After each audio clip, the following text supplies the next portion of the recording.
La présidentielle en Guinée-Bissau va désormais se jouer devant la Cour suprême du pays. Ainsi en a décidé le candidat donné perdant Domingos Simoes Pereira.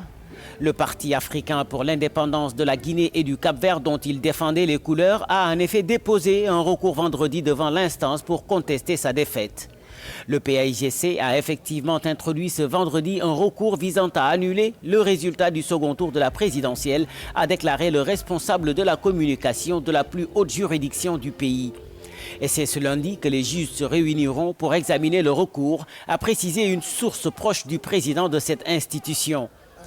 Domingos Simoes Pereira avait aussitôt, après la proclamation du verdict, rejeté le résultat du second tour de la présidentielle qui donnait vainqueur son rival du parti Madem, Umaru Sissoko Embalo, avec 53,55% des voix.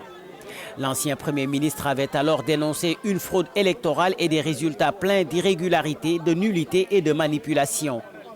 Arrivé en tête au premier tour avec 40,1% des suffrages contre 28% pour Embalo, le candidat du PAIGC avait promis d'apporter des preuves pour démontrer que les résultats avaient été changés au profit de son adversaire. La Cour suprême dispose de 8 jours pour se prononcer.